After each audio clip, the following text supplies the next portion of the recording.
What's up, you guys? I'm taking a little study break. It's Sunday, and I filmed 2 videos this week, but I haven't had a chance to edit either one of them. I wanted to say hi. Everyone knows I'm in school right now, so it's fine. I always get a little bit hesitant about uploading something this casual onto my main channel because there's just really a lot of great production on YouTube these days. So to roll up with like a MacBook photo booth video, you feel a little bit like, why did I put this on the internet? But at the same time, this really isn't me to show off, like, hey, look at the content I can create. It's more like, hey, I missed you guys. There's a few things I want to talk about in this video, and I'm not sure if I want to ramble onto this tangent, but I kind of do. Maybe it's not worth it, but just know that I think you're awesome, and thank you so much for following me. I feel like I've been meeting a lot of people in person recently. It always goes through waves. I don't know if any other YouTubers feel that way, where you'll meet a subscriber in the morning, and then you'll meet someone else midday, and then another subscriber in the afternoon. You're like, how come I've gone like 7 days without meeting anyone, and then I just met 3 people in one day? It's interesting how it works. I don't know if it's like you manifest that energy, or who knows. Things have been good. I'm in like this wild routine, and I feel like I have such a life existing off the internet, and I'm having trouble finding time to bring my life on the internet, which is what I felt like I had a really good balance of doing. I go through periods of time where it's much easier than others, and I can't figure out why it is easier sometimes. Upcoming videos, I asked on Instagram for questions, which is the easiest way to get questions now. I used to do Q&As via Twitter, and wow, you can just like I just screenshotted all of them, and it's just fantastic. But all of them have to do with Megan and Finley, dating, veganism, and then like some randoms. But those are like the 3 frequent ones, and I should have known. I should have known. And the thing about the Lexie and Finley situation, it's so personal, you know? Like, that's such a huge part of my life that I had to go through. Had to go through is not the right way to say it. Like, I dated a boy for over 6 years, almost 7 years was I dating this one boy who I was so in love with, and our relationship was such a fairy tale. And it felt like a movie, and it was amazing, and it ended because it had to end. I don't know, but when it ended, it's complicated. I didn't really feel like it was really the ending. I knew that we were breaking up, and we made it very official, like we are breaking up, but I did not expect for him to get involved with someone so close to me just days later.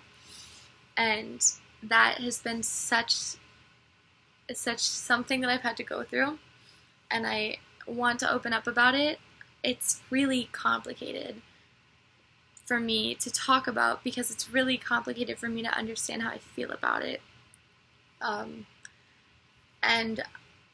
it's also complicated because the point of this video is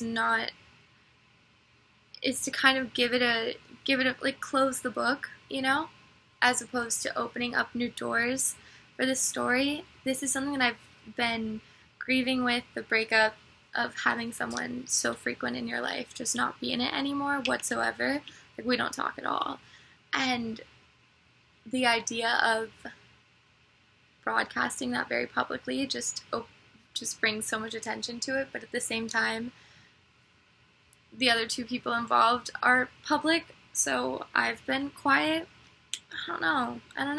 And then it makes me obviously just think about the future of my dating. When I meet certain boys, I'm like, oh, do I want to vlog with you? It's complicated. I've just been like keeping that personal, you know?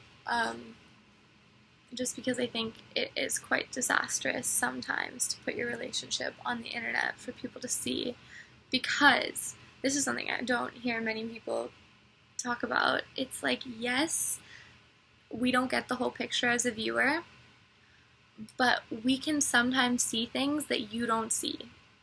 So in certain ways, the viewer is not able to really get the full picture because, you know, when someone uploads a video, you only get that insight into the footage that they filmed, and then of that footage, what they decided to post.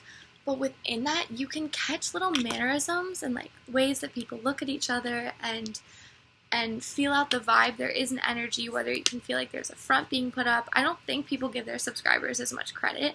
I think there's this huge defense mode between a lot of creators and their audience, where they're like, you don't get it, like, you don't understand.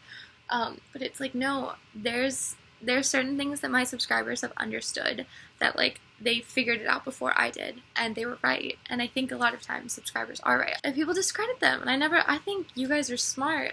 Oh my god, guys. Some of you guys are so smart. I'm so jealous of some of my audience members. I'm like, you watch me. Like, I met this one girl who was triple majoring. That statement alone is, amazing. Like, I would drool over that. But in chemistry, cultural studies, and sociology, and for her final thesis, she had to combine those three things. She's trying to prove the point that white people can't identify pain on black people's faces, and because of like racist tendencies of thinking that when you prescribe painkillers to minorities, they're more likely to sell them on the black market. And she's trying to prove that if white people can't identify pain on a black person's face and can't tell when they're telling the truth on a psychological or on a subconscious level, that we're not able to properly prescribe these painkillers, and people aren't getting prescribed the medicines that they need because of subconscious racism, which is fascinating. And what a creative way to bring sociology, cultural studies, and chemistry all into play. Fascinating. And one time I had a meetup, and like a third of you were literally from like Colombia and shit, and I was like, what? I hope to go to Colombia. I would love to. But I'm also thinking about maybe going to college on the West Coast after I go to Parsons. I don't know. We'll see. I really like New York City, but California's been calling me, but not Los Angeles, like just California in general. We'll see. It's so cleansing to talk. I wonder if it's cleansing to listen. Because I don't know if I'm more of a creator or more of a viewer. Because recently I've been a viewer, and I'm hanging out with a lot of other people who watch YouTube, which is rare for me. And so people will be like, yo, did you see Shane's new video with Jake Paul? Which, my opinion on that, Shane has already done, Graveyard Girl, Tana, and who am I missing? Jeffrey. Did he just do 3?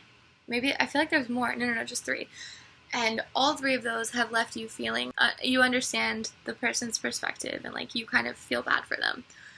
But if he just keeps making everyone feel bad for the person at the end, it's like he's going to lose a little bit of credibility. He needs to have one where we end up like, our opinion doesn't change about the person. So I'm really hoping that Jake Paul, we're all left being like, yeah, he's kind of an asshole, but like, whatever, I guess it makes sense why he's an asshole. Not to justify his actions whatsoever, but it's like, I guess these stages in his life led up to him acting this way. I hope that's what happens. That is all I'm gonna say right now. And then I'll probably film on Tuesday. I have a big project too. Today, for class, I took a test on the history of graphic design, and it's probably the most boring thing I've done so far. And then I got to follow it up with some fun homework where I made a potato stamp like you do in kindergarten, and it was a ball. You just cut your potato in half. I even vlogged a little bit of it. Once again, have I mentioned that I film clips and I don't upload them? Did I tell you that I made a mukbang today? And it's never gonna go up, ever. I went to get lunch, and I sat down,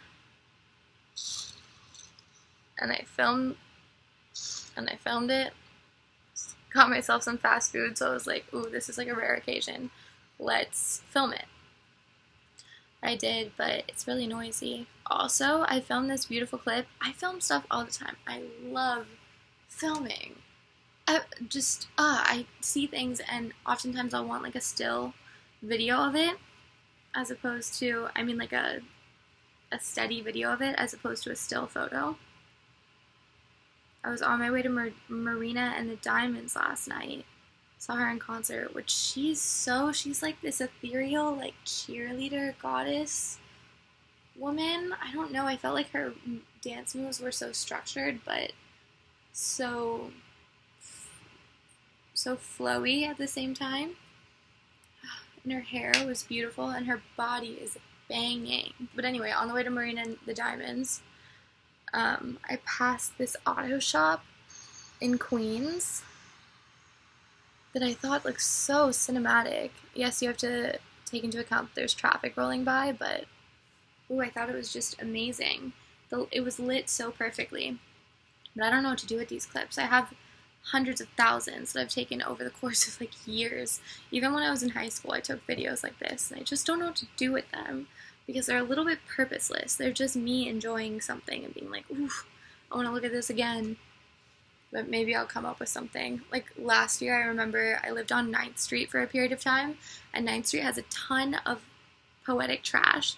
Like you'll, excuse me, you'll pass, one time I passed a dead flower and a broken whiskey bottle, and she's like, you can't make this shit up. It's just like a story's ready to be written, so I needed to document it. So I just went around 9th Street one day and I just took little videos of all the different trash, and I wanted to make a sort of short film like Trash on 9th Street.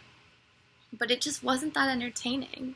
Not to say that this is wildly entertaining either, but you know, to put in all the effort of like higher quality and editing and background music, it's like you would hope that there would be a better outcome other than just like literally trash. It would have to be expanded upon somehow. So I don't really know. But thank you for taking a study break with me. Maybe you're on a study break too. I'm going to post this right now. It's currently 5:30 East Coast time, Sunday, September 30th. So let me know what you're up to today. Go follow me on goddamn Instagram. Or not follow. I don't care about follows. I care about likes. Because I'm so mad. I don't understand. My photos aren't being sent out to people. I have 133,000 followers on Instagram. But if I go to my insights, it says 15,000 people saw this photo.